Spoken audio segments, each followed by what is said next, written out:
Imagine a table scattered with objects from the past: a glass slipper, a heavy sword, small animal footprints, and a lightning bolt. At first glance, you might think they all belong together. But does a talking tortoise really serve the same purpose as the Greek god Zeus or King Arthur? To organize them, we can use this five-pointed star. Each section represents a different style: fables, myths, legends, fairy tales, and folktales. At the shared heart of this star, we find the one feature they all have in common. Long before they were ever printed in books, these were spoken traditions, passed from person to person over thousands of years to help people connect. Learning to see the patterns in these overlaps helps us do more than just categorize books. It allows us to see how our ancestors chose to preserve their most important ideas. First, consider fables. You can identify these by looking at the characters. They are almost always animals that talk and act like neighbors or friends.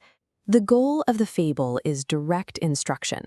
By watching a speedy hare lose a race to a slow tortoise, the listener walks away with a clear rule for how to live, like why patience is better than pride. Compare those small animals to the characters in a myth. Here, the animals are gone, replaced by all-powerful gods and supernatural beings. Myths weren't built to teach simple manners. They were created to explain the massive events of the natural world, like why the sun rises, how the earth began, or what causes a terrifying storm. Thousands of years ago, people painted these figures onto their everyday clay jars. Before science could explain the stars or the weather, these powerful characters provided the answers. We use the animals and fables to learn how to behave, but we created the gods and myths to make sense of a complex world we couldn't yet explain. Then we have legends.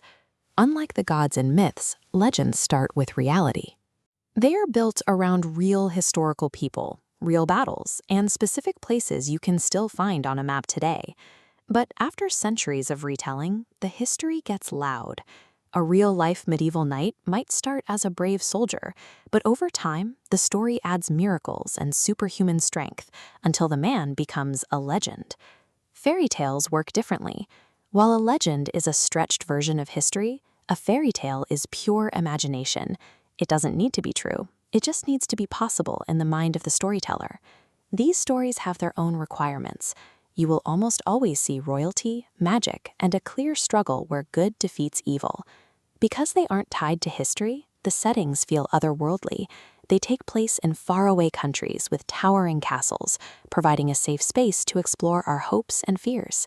Legends use a grain of truth to inspire us, while fairy tales build magical worlds from nothing to assure us that kindness will eventually be rewarded.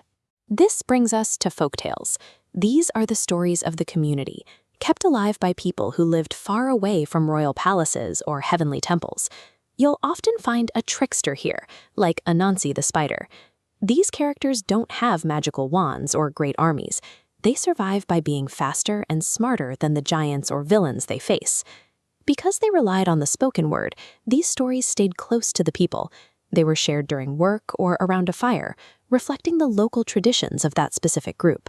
Since they were created by the community rather than a priest or a king, folktales are often the most honest look at a culture's sense of humor and their everyday survival skills. This timeline shows when these storytelling patterns emerged. Fables and myths appear first in ancient civilizations. Legends rise in the Middle Ages, followed by fairy tales in the early modern period. But folktales are the exception, lighting up the entire globe across every era. Seeing when and where these stories appear helps us understand that they aren't just random. They reflect the specific questions and the social structures of the people who first told them. Now that the star is full, we can see how the different rules work together. Fables use animals to teach us how to live. Myths use gods to explain the universe. Legends take real history and make it larger than life.